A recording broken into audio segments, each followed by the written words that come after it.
तो चलिए, ये बात तो हमने यहां पर बताई आपको। अब एक और कारस्तानी हम बताते हैं। यह कारस्तानी ऐसी कारस्तानी है जिसकी जितनी भी निंदा की जाए कम है। कम इसलिए क्योंकि शिक्षा के मंदिर को खराब किया गया है, उस शिक्षा के मंदिर को जो कि वंचित तबकों के लिए तैयार किया जा रहा था। दरअसल सिमडेगा में बन रहे एकलव्य स्कूल पर असामाजिक तत्वों की कुदृष्टि पड़ गई। करोड़ों की लागत से बन रहे स्कूल का टाइल्स क्षतिग्रस्त कर दिया गया और दरवाजा भी तोड़ दिया गया। इस स्कूल का उद्घाटन 18 अगस्त को होना था, लेकिन भवन में हुई क्षति के कारण इसका उद्घाटन फिलहाल टल गया है। आखिर क्यों लोगों ने ऐसा किया और कौन लोग इसके पीछे हो सकते हैं? क्या ये वो लोग तो नहीं होंगे जिनकी मानसिकता ऐसी कि उन्हें लगता है कि वंचित समाज के लोग, वंचित समाज के जो बच्चे हैं वो पढ़ लिख कर आगे ना बढ़ें? और ऐसा हुआ है तो ये बहुत ही निंदनीय है और ऐसे लोगों पर कार्रवाई होनी चाहिए, उन्हें चिन्हित किया जाना चाहिए। एक रिपोर्ट आपको दिखाते हैं। राहत सामग्री का वितरण, बाढ़ पर राजनीति हुई तेज, पक्ष विपक्ष लगा रहे आरोप। बाढ़ की चपेट में कई गांव, प्रशासन कर रहा गांवों का दौरा।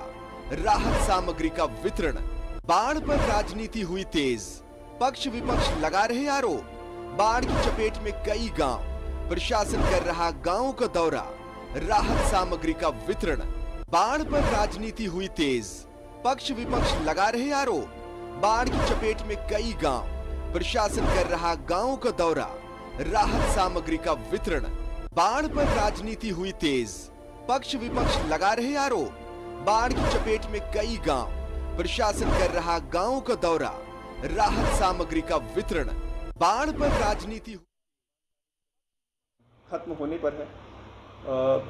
1 महीने और लगेंगे जब इसको पूरी तरह से हम लोग एंटायरिटी में उसको हम लोग खत्म कराकर कार्य को संपन्न। इंटक के प्रदेश सचिव ने भी इस विद्यालय का निरीक्षण किया और इसकी क्षति को निर्माण कार्य कर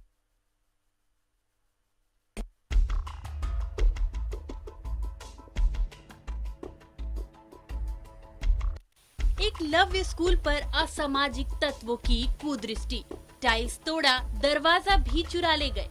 18 अगस्त को होना था स्कूल का उद्घाटन। भवन में हुई क्षति के कारण नहीं होगा उद्घाटन।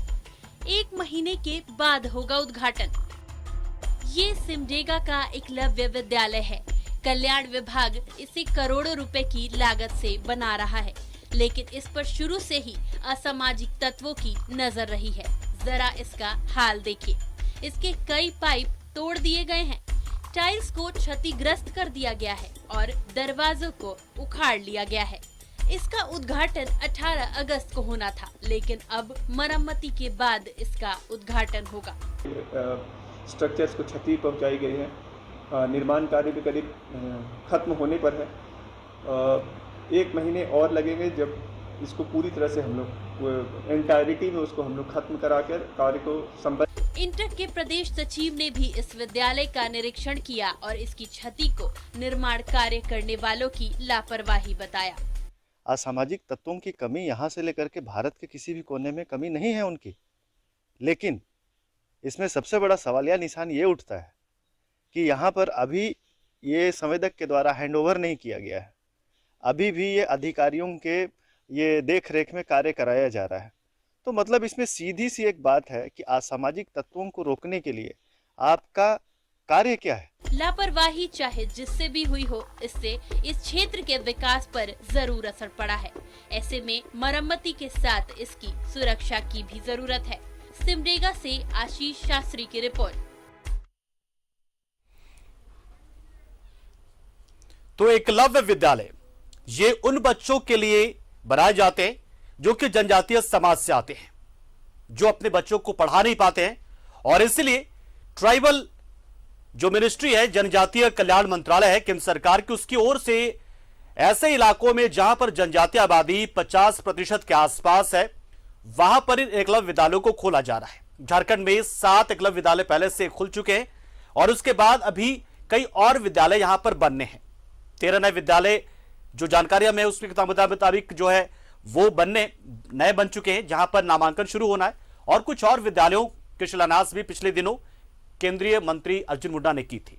तो एकलव्य विद्यालय जनजातीय समाज के बच्चों की अच्छी शिक्षा के लिए उनके सर्वांगीण विकास के लिए खोले तो गए हैं, लेकिन जिस तरीके से सिमडेगा में बने नए एकलव्य विद्यालय को क्षतिग्रस्त किया गया वो बहुत ही निंदनीय है और शिक्षा के मंदिर को यूं तहस नहस करने वालों के खिलाफ जिला प्रशासन को कड़ी कार्रवाई करनी चाहिए। बहुत ही प्रमुखता के साथ, गंभीरता के साथ इस मामले में जिला प्रशासन आगे बढ़े और उन लोगों तक पहुंचे जिन लोगों ने शिक्षा के इस मंदिर को ध्वस्त किया है और कोशिश की है कि जनजातीय समाज के बच्चे शिक्षा से वंचित रह जाएं, गुणवत्तापूर्ण शिक्षा से वंचित रह जाएं और समाज में हमेशा वो पिछड़े ही बने रहें। तो ऐसे लोगों के खिलाफ कार्रवाई होनी चाहिए जिन्होंने इस स्कूल जिसकी शुरुआत 18 अगस्त से होनी थी उसको क्षतिग्रस्त किया है। और इस मुद्दे पर ज्यादा जानकारी के लिए हम सीधा रुख करते हैं हमारे सहयोगी सिमडेगा से आशीष शास्त्री का, जो इस पर जुड़ेंगे हमारे साथ और उनसे जानेंगे। आशीष, जिला प्रशासन अब क्या कार्रवाई कर रहा है? जो शिक्षा के मंदिर को खराब करने वाले लोग हैं, क्या उनको चिन्हित किया गया है?